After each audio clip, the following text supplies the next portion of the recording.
केतन अग्रवाल हत्या प्रकरणात आरोपी सिया आणि चेतनची पोलीस कोठडी आज संपणार। दोघांना दुपारी न्यायालयामध्ये हजर केलं जाणार। तर चौकशी दरम्यान जबाबामध्ये विसंगती आढळल्यानं लाय डिटेक्टर टेस्टही होणार असल्याची सूत्रांची माहिती। व्यावसायिक सिलेंडरच्या दरामध्ये 183 रुपयांची कपात झालेली आहे। व्यावसायिक एलपीजी सिलेंडरचे दर 19 किलोचे कशा पद्धतीने आहे याची सविस्तरपणे माहिती तुम्ही इथे बघू शकता। नागपूर मनपा बसची स्कूल बसला धडक, 3 ते 4 विद्यार्थी अपघातात जखमी झाल्याची माहिती। पंचशील चौकातली संपूर्ण घटना। महिला शेतकऱ्यांना मिळणार कायदेशीर मान्यता, महाराष्ट्र महिला शेतकरी समीक्षीकरण विधेयक विधानसभेमध्ये मांडले।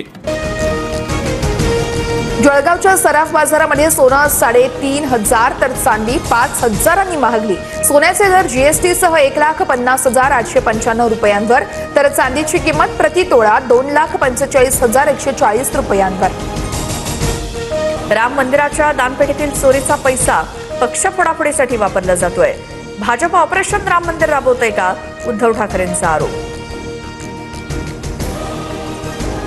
शेतजमीन नसली तरी सुद्धा राबणारी महिला शेतकरीच महिला समीक्षीकरण विधेयक विधानसभेमध्ये सादर करण्यात आले। मुंबईसह ठाण्यामध्ये पावसाचा जोर कायम। अंधेरी वीरा देसाई रोडसह सायन प्रतीक्षानगर परिसरात देखील मोठ्या प्रमाणामध्ये पाणी साचलं। अंधेरी सबवे वाहतुकीसाठी बंद, तर ठाण्यातील बाजारपेठेतही संपूर्ण पाणीच पाणी। रायगड आणि पुण्याला आज पावसाचा रेड अलर्ट, तर मुंबईसह काही जिल्ह्यांना पावसाचा ऑरेंज अलर्ट। राज्यामध्ये पुढील 5 दिवस चांगला पाऊस पडणार, हवामान खात्याचा अंदाज। सुपर एल निनोचा धोका वाढलेला असून ऑस्ट्रेलियाच्या हवामान विभागाचा हा इशारा देण्यात आलेला आहे। आयओडी सध्या तटस्थ असून पण सकारात्मक होण्याची शक्यता आहे। मीरा भाईंदरमध्ये नारळाचं झाड कोसळून जखमी झालेल्या व्यक्तीचा दुर्दैवी मृत्यू। 2 दिवसांपूर्वी मुसळधार पावसात नारळाचं झाड दुचाकीवर कोसळल्यानं राहुल पाटील जखमी झाले होते। रुग्णालयामध्ये उपचारादरम्यान मृत्यू। नवी मुंबईतील दुपारच्या सत्रातील सर्व शाळांना सुट्टी जाहीर। हवामान खात्याच्या इशाऱ्यानंतर महापालिकेचा निर्णय। मुसळधार पावसानं नवी मुंबईतील अनेक सखल भागामध्ये पाणी साचलं। मुसळधार पावसाने कोकणातील नद्यांना पूर। रायगडच्या अंबा नदीनं इशारा पातळी ओलांडली, तर रत्नागिरीची काजळी नदी ओव्हरफ्लो। नदीकाठच्या गावांना सतर्कतेचा इशारा। कोकणामध्ये आज पावसाचा ऑरेंज अलर्ट। एफडी आयुक्त तुकाराम मुंढेंच्या विभागानं केलेल्या कारवाईवरती हायकोर्टाकडनं प्रश्नचिन्ह। नोटीस न बजावता थेट कारवाई कशी केली? मागील 70 वर्षात किती वेळा तपासणी केली? अहवाल सादर करा। कोर्टाचे निर्देश। आज पुन्हा याचिकेवर सुनावणी होणार।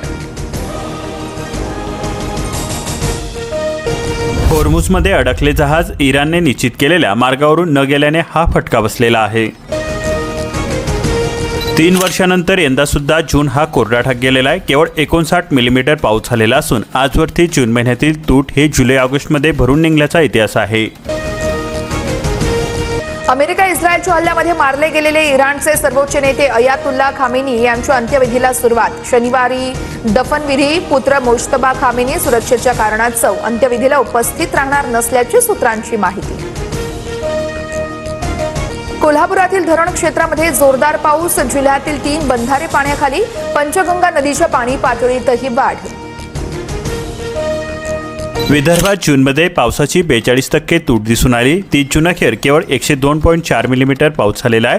जुलैच्या पहिल्या आठवड्यामध्ये मुसळधार पावसाची अपेक्षा वर्तवली जात आहे। मुंबईच्या साकी नाक्यामध्ये 25 फूट खोल मानहोलमध्ये पडून एका व्यक्तीचा मृत्यू। सहाय्यक आयुक्तांसह 4 अधिकारी निलंबित। कंत्राटदारावरही गुन्हा दाखल, तर पीडित कुटुंबास 10 लाखांची मदत। एफडी आयुक्त तुकाराम मुंढे यांच्या विभागानं केलेल्या कारवाईवरती हायकोर्टाकडून प्रश्नचिन्ह। नोटीस न बजावता थेट कारवाई कशी केली?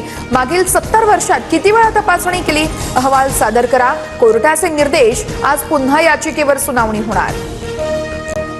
कापसाच्या दरामध्ये पुन्हा तेजी बघायला मिळत आहे। आठवडाभरामध्ये 5.24% वाढ झालेली आहे। राष्ट्रीय स्तरावरती आवक ही 23.54% घटलेली आहे।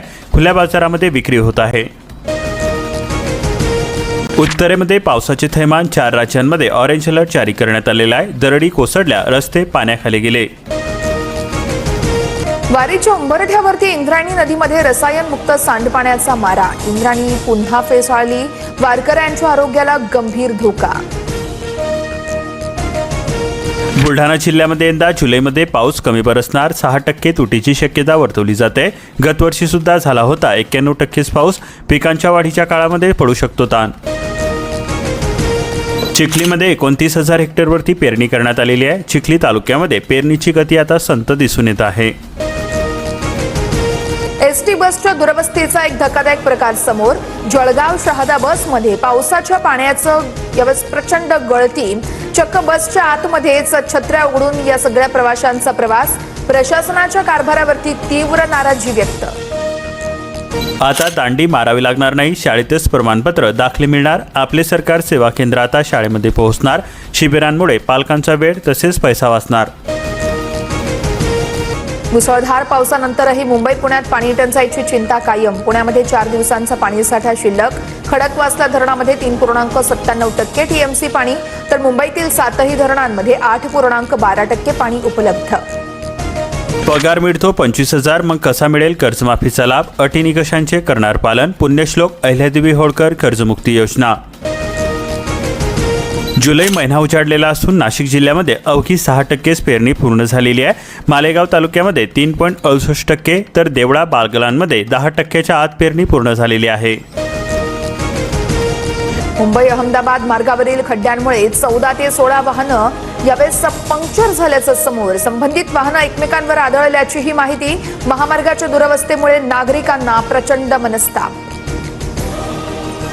पूर्व विदर्भाला पावसाचा दमदार दिलासा मिळालेला आहे. नागपूरसह पूर्व विदर्भामध्ये रिमझिम हजेरी बघायला मिळाली. अमरावती भागामध्ये अजून सुद्धा प्रतीक्षा कायम आहे.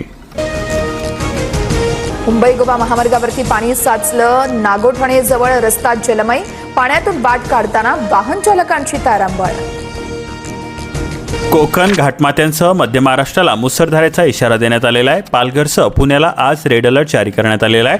जुलै भारी पावसाच्या सरी राज्यभरामध्ये सुरू झाल्या कोसळधारा. मुंबईमध्ये धुवाधार बॅटिंग सुरू असून धरण क्षेत्राला सुद्धा मुसळधार. बळीराजाची पेरणी चिंता मिटलेली असून सोमवारपर्यंत राज्यामध्ये कायम राहणार पावसाचा जोर. अकोला जिल्ह्यामध्ये जून अखेरपर्यंत 15.5% पावसाची तूट दिसून येते. सरासरी 136.9 मिलीमीटर पावसाच्या तुलनेमध्ये 115.7 मिलीमीटर पावसाची नोंद झालेली आहे. सिंधुदुर्गमध्ये प्रस्तावित अणुऊर्जा प्रकल्पाविरोधात जलसमाधी आंदोलन. आंबा काजू नुकसान भरपाई संदर्भात देखील आंदोलन. स्वाभिमानी शेतकरी संघटनेचे नेते राजू शेट्टींसह विनायक राऊत, महादेव जानकर, वैभव नाईकही उपस्थित. लाडक्या बहिणींसाठी एक आनंदाची बातमी आहे. पुढल्या 2 आठवड्यामध्ये हप्ता मिळण्याचा अंदाज वर्तवला जातोय. ई-केवायसी प्रक्रियेमुळे हे हप्ते रखडलेले होते, मात्र आता ते मिळणार आहेत. ई-केवायसी केली नाही त्या महिला मात्र अपात्र होणार आहेत. लाडकीचा मार्च आणि एप्रिलचा हप्ता हा थकीत आहे. ई-केवायसी करण्यासाठी 30 एप्रिलची अंतिम मुदतवाढ दिली गेली होती. त्यामुळे आता ज्यांनी केवायसी केलेली नाही त्या मात्र अपात्र होणार आहेत.